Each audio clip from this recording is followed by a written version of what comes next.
everyone. Today we're doing a really special video. It's going to be the first video in a playlist that I'll be starting on showing you guys how to edit your videos and make them so much better than they currently are. Editing is not always easy, it's pretty tedious, but it's so worth the while because people end up loving your edits and it's just so much fun. I'm going to be doing a bunch of different techniques over a bunch of different videos, but today we're going to be going over 3D camera tracking. This means we're going to pick a pixel on the screen and we're going to track text or a picture or anything to it, and it's going to stay with that pixel. So if the pixel is on a swing, we're going to have the text go with the swing. If that pixel is going to be a tile on the floor but we're moving, we want it to stay on that tile. And I'll be showing you guys how to do all this today. I haven't pre-filmed yet, so let's throw the camera on the stabilizer, let's go film a couple clips, and then we'll go to the office and I'll show you guys what to do in post.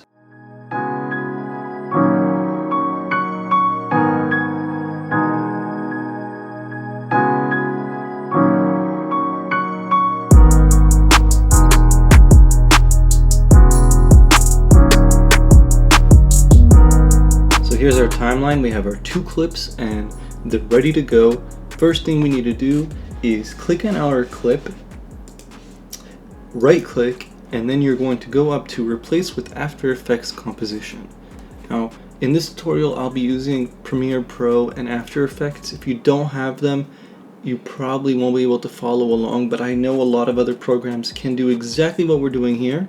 You're just going to have to find the settings yourself. So that's going to open After Effects. It's going to make us save our composition somewhere, and then we can start working right away. First step is to go to the sidebar and click on Tracker. Once you click on Tracker, you can track camera, and what the computer is going to do is it's going to play through the scene, and it's going to see a bunch of little points like a black dot, and it's going to track them, and it's going to try and track as many dots as it can. And once it does that, at the end you'll see this grid of dots, and then from there I'll show you what to do. You'll notice at the top right here a timestamp with how many frames you got in that clip and how long it's going to take to go through. Now that it's done, we can see a bunch of these dots all over the picture, and if you move your mouse around you see this red target. Now what this red target means is it's a 3D plane. So here it's showing in 3D space that we're actually running into a tree trunk and that there's a flat.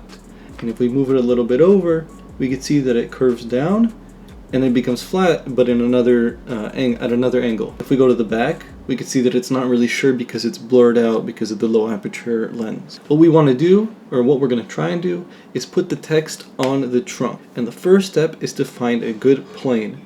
Now you can pick one dot at a time and set up your own angles, but we're going to use the plane to our advantage. So we're going to highlight over what we think is the 3 best dots. These ones look good here. We're going to create text in camera. Then we see our text pop up and it's actually pretty close to what we want it to be, but it's looking like it's in a bad position. So we're going to click on our text. We're going to click on the keyboard A for anchor point, and then we're going to move it around to a position that makes sense for us. Now one thing we do have to notice is that we are panning around the tree and the tree is not always in the same position, so we have to make sure it's positioned properly across the whole composition. So we're going to go and scrub through everything and see if it makes sense. It looks good here. Here it looks like it's a bit off in the middle, and towards the end it looks fine. I want it to go till about here and be perfectly framed.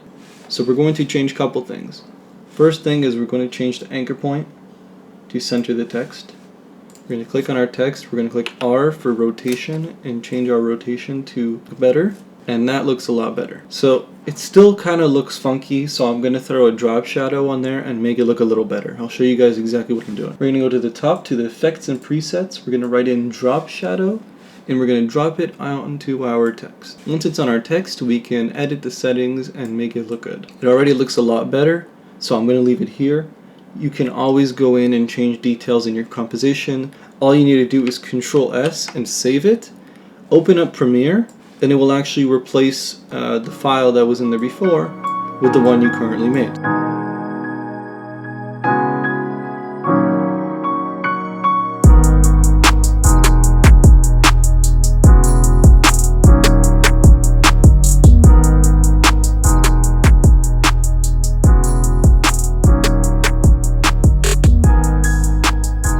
guys enjoyed that content, there's so much more coming. I got all my socials below if you want to ask questions, you want to see more content. There's a bunch of stuff down there. I post a lot on Instagram almost daily. If you enjoyed the content and you enjoyed this video, please subscribe to my channel. You can hit the bell right next to the subscribe button, and that lets you know when I post, because if you just subscribe, it doesn't really do much. Thank you so much for watching, everyone, and I'll see you guys in the next one.